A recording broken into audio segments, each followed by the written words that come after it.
Pamekasan Madura terjemahannya oleh tim. Itu yang kerja akhirat ya, kerja akhirat. Jadi tidak hanya mencari dunia, tapi ini nanti persaksian di akhirat.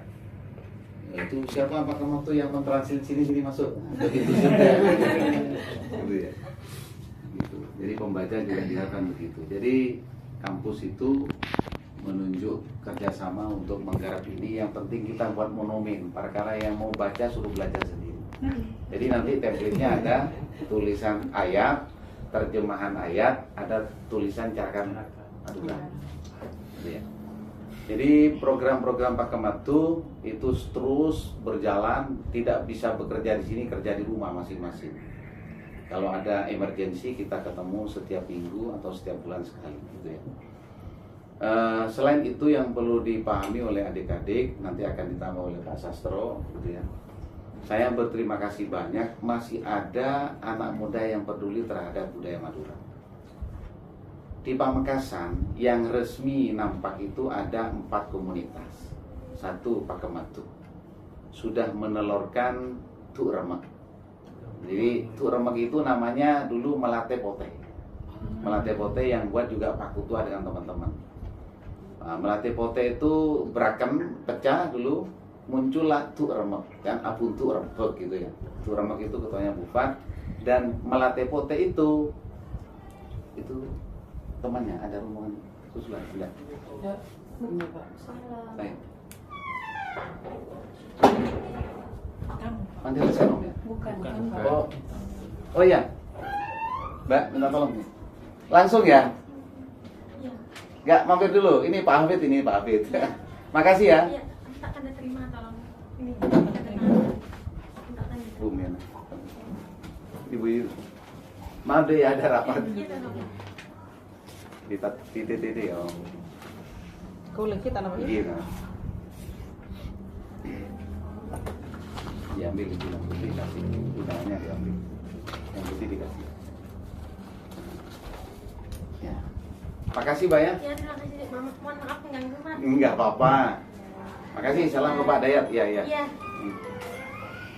Selanjutnya saya bersyukur masih ada pemuda yang peduli terhadap bahasa, sastra dan budaya Madura, gitu ya. Jadi komunitas satunya itu bukan Pak Kematu yang membuat, namanya kalau nggak salah itu Koteka. Koteka ini memang kumpulan teater ya, jadi tapi namanya Madura. Meskipun ini namanya agak kurang baik Koteka itu, tapi orang nggak tahu lah keluarga kebayanya, padahal itu nama itu doang. Jadi hati-hati kalau buat nama ya. Seperti Song Seno itu bagus, Pajung Seno Mantel itu bagus. Jadi kalau Koteka ini seperti penyakit laknatullah gitu ya. Jadi tidak bagus begitu namanya. Kalau orang kena Koteka itu gimana? Ini biasanya nyerang ke perempuan atau laki-laki juga ini. Sangkal tak al-malak gitu. Jadi ya, kalau kita berbicara tentang bahasa Madura, mohon izin Pak Sastro saya sebentar ya, nanti Pak Sastro ada waktu. Jadi nggak apa-apa sambil dinotif.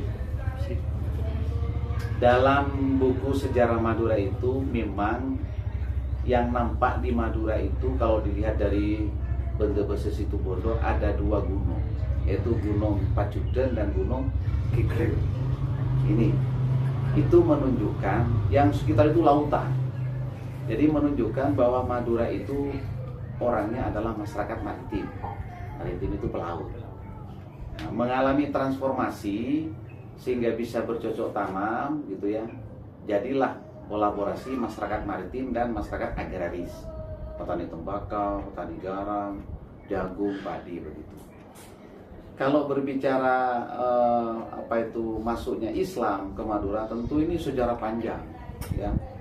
Pada abad ke-16, 13 ini sejarah panjang. Karena pedagang Gujarat itu melalui dermaga-dermaga Pantura, pesisir gitu ya. Baik orang Arab atau Chinese yang juga bergabung di situ menyebarkan agama Islam. Tentunya raja pertama itu yang terkenal pasti Anda sudah tahu, Pamekasan itu Ronggo Sukowati. Dan astanya sudah ada di Golpaju. Dan yang sangat dikeramatkan, istrinya itu nggak bisa dibuat congkok di atasnya, pasti rusak. gitu ya. Namun ada oknum yang nyusup sehingga relief fitur-fitur Ronggo itu rusak, ada yang dicuri orang. Padahal kalau bukan terahnya itu nggak boleh sampai ada makam baru di sebelahnya gitu ya. Terkait budaya Madura, budaya dan tradisi itu banyak jenisnya. Yang tahu adik-adik mungkin hanya kerapan sapi, sapi sono gitu ya. Untuk tradisi lokal seperti pelet beteng, ya torontana, terus memang gitu ya, peti laut, rokat pandebe, rokat tisa, rokat tase itu sama dengan peti laut. Kalau spesialis rokat pandebe itu Pak Sastro. Jadi adik-adik ada sebuah apa itu keyakinan ya bahwa anak yang harus dilakukan rokat pandebe itu kalau anak perempuan satu laki-laki satu itu ontang-anting, kalau perempuan dua laki satu itu amuk dalangkum. Nanti Pak Sastro bisa menjelaskan panjang ini, jadi 2 SKS gak cukup. Makanya saya sarankan nanti di mana tepatnya ya khusus rokat pandebe Pak Sastro, karena saya 2006 itu ngundang Pak Sastro dengan tim untuk menggelar rokat pandebe di sini. Tujuannya apa? Banyak. Jadi secara metafisika banyak, secara religius itu banyak. Jadi Pak Sastro sudah tahu saya menyiapkan segalanya sampai jin sesacin itu. Masalah kita ambil sedikit saja karena banyak ya. Gitu ya. Jadi sapi sono itu awalnya kan memang dari utara, dari Waru kalau tidak salah di Dumpok gitu ya. Itu kontes sapi kecantikan untuk betina. Kalau kerapan sapi dari asal usulnya, asbabun usulnya Pangeran Katandur di Sumenep. Untuk membajak sawahnya dulu pakai itu. Tapi sekarang sudah ada tukang tongkon apa gitu. Untuk menggembur dulu Pangeran Katandur sejatinya di situ. Kalau kita kaitkan antara agama dan budaya, apa yang dilarang agama meskipun budaya ya jangan dilakukan. Contoh, kerapan sapi menyiksa sapi, ya, membacok. Dalam agama kan tidak boleh menyiksa hewan. Itu yang melenceng nggak boleh dilakukan. Ternyata banyak transformasi. Kalau sapi itu nggak dibacok kan tidak gila lari, nggak dikasih balsem, pokoknya kan tidak dirang. Nah, itu kontrastifnya di situ semuanya. Jadi jangan sampai budaya yang salah itu terus diklop-klopkan dengan agama dianggap sah.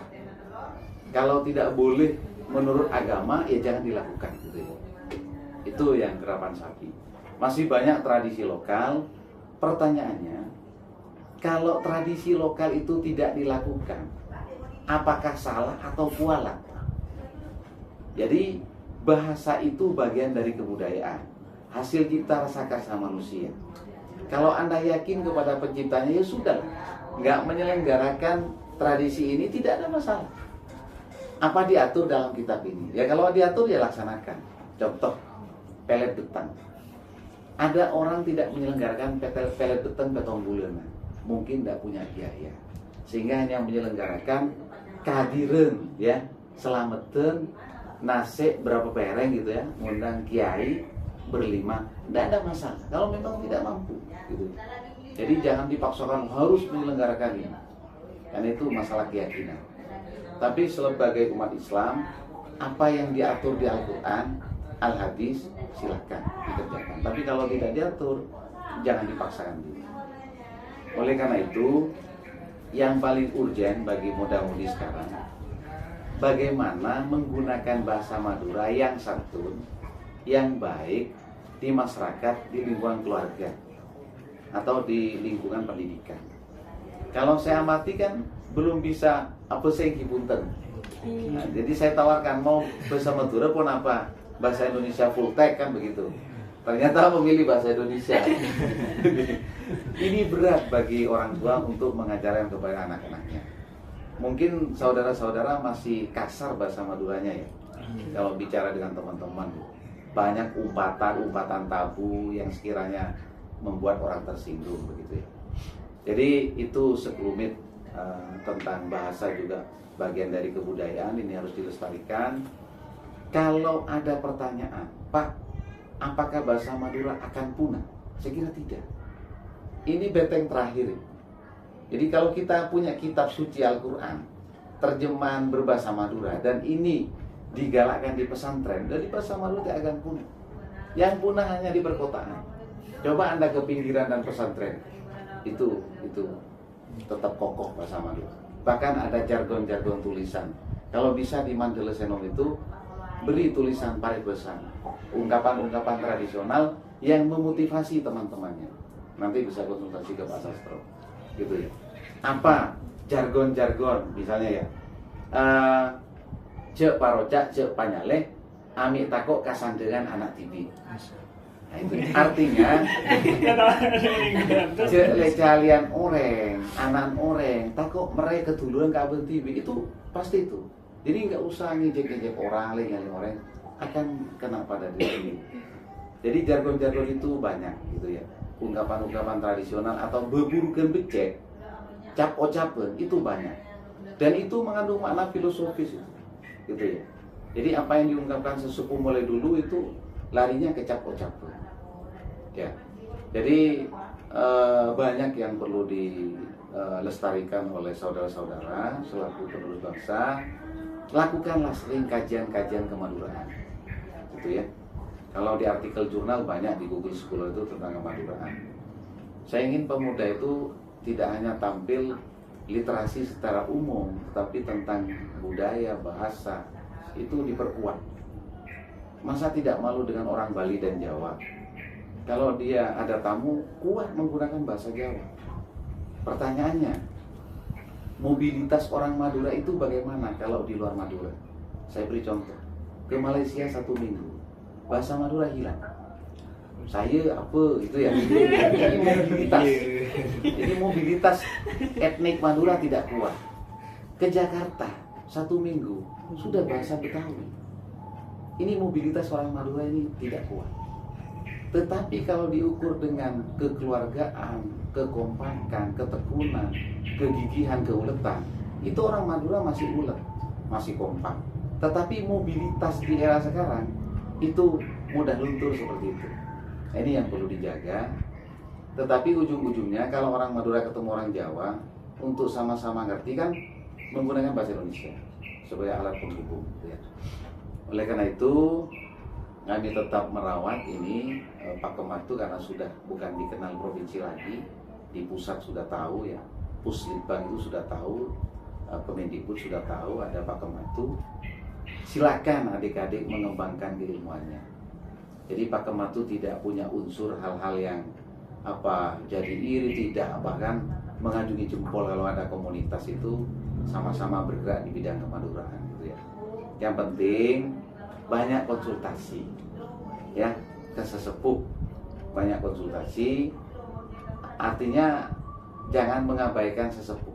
Konsultasi itu boleh, kalau ada apa-apa bertanya ya. Kalau bertanya 1 kali lewat WA boleh, itu namanya kamus berjalan. Tapi kalau setiap hari, saya punya grup nih, Bu Yuyun terlibat dengan Pak Sabi, guru-guru semadura ya yang bahasa Madura masuk, itu kan saya undang untuk workshop pelatihan. Itu tiap hari nanya, sampai Pak Kematu itu capek. Akhirnya dijawab seperlunya. Ini namanya kamus berjalan. Jadi istilah-istilah yang banyak ditanyakan gitu. Padahal 4 kabupaten itu beda dialek. Itu jawablah secukupnya saja. Nggak ada kerjaan lain kalau jawab setiap hari gitu. Ucapan ini ditanyakan di grup terus gitu ya. Tapi antar guru itu saling sharing gitu, saling sharing. Jadi adik-adik, harapan kami, terima kasih banyak kunjungannya. Mohon maaf atas kekurangannya. Terus berjuang menggalakkan budaya Madura, terus memperkuat jaringan pemahaman bahasa Madura. Selanjutnya saya beri waktu untuk Pak Sastro menyampaikan 10 menit tentang kemaduraan. Mungkin nanti Pak Sabi